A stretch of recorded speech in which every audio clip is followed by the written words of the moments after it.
the news article, according to the Economic Outlook 2023 report, the rising price of food is the main contributing factor to Malaysia's higher inflation from 2.2% in March 2022 to 4.7% in August 2022. It is stated that the food inflation resulted from higher prices of agricultural input and supply chain disruption due to the ongoing Russia-Ukraine conflict, and also caused by the strengthening of other baskets of currency, particularly the US dollar. In response to that situation, the government implemented short-term measures to reduce the impact of food inflation, including price control, additional subsidy, and cash assistance. Efforts to increase productivity will be undertaken to ensure producers have the ability and competitiveness to produce their product in the local market by helping to stabilize supply to meet the higher future demand. In the news article, the government stated that they will continue to improve the food-related supply chain to promote food price stability. So, what is the concept that is implemented in the news article? The answer is price restriction. Price restriction are government-mandated minimum or maximum prices set for specific goods and services. Price restrictions are put in place to manage the affordability of goods and services on the market. Minimums are called price floors, while maximums are called price ceilings. These controls are only effective on an extremely short-term basis. Over the long term, price restriction can lead to problems such as shortages, rationing, inferior product quality, and illegal markets. Price restriction come in two forms: price floors and price ceiling. Price floor are the minimum prices set for goods and services. They may be set by government or in some cases by producers themselves. Minimum prices are imposed to help producers when authorities believe that prices are too low, leading to an unfair market. Once set, prices can't fall below the minimum. Price ceiling are the highest point at which goods and services can be sold. This occurs when authorities want to help consumers if they feel that prices are far too high.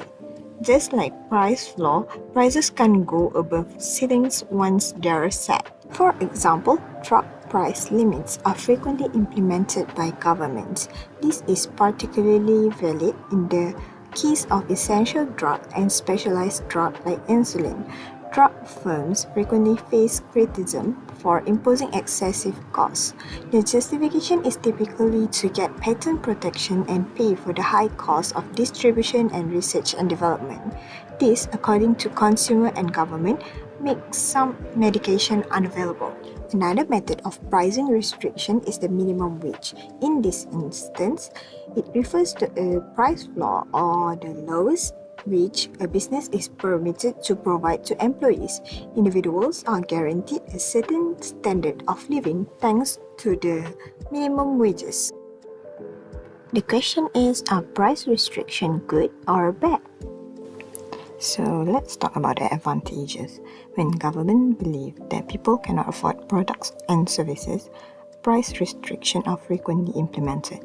For instance, price restrictions are set up to stop manufacturers from overcharging. This is typical in real estate or rental market as well as the pharmaceutical and healthcare industry.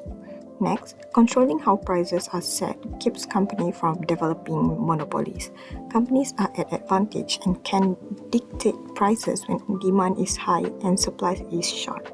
Because of this, they might be able to raise prices to increase their profits. Governments can step in and impose price restrictions to stop suppliers from raising price further. It should let competitors enter the market and break up monopolies that take advantage of customers. Moving on to the disadvantages, price restriction may be enacted with the best of intention, but they don't often work. Most attempts to control prices often struggle to overcome the economic forces of supply and demand for any significant length of time. When prices are established in a commerce in a free market, prices shift to maintain the balance between supply and demand. Government-imposed price limit may result in surplus supply or demand, depending on whether they are set at the ceiling or at the floor. Critics say that as a result, price control often leads to an imbalance between supply and demand. This can lead to shortages and underground markets.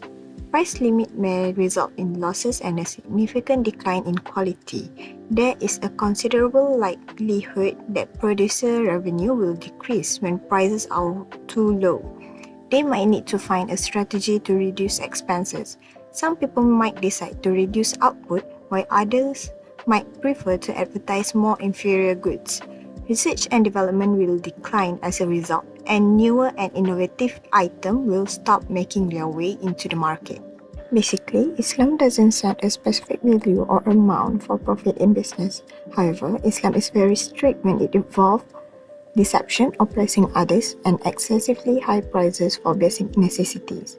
If there are a lot of people who are in need of basic food or it becomes a state of emergency, the person who is monopolizing the goods can be forced by the authorities to sell the goods at a reasonable price. If the price restriction forces traders to sell their goods at a price they do not agree with, or if it prevents people from transacting things which Allah has made lawful for them, and when it implies injustice, it is also not permitted. To conclude, it is stated that making several folds in profit is permissible as long as it doesn't lead to oppression and abuse.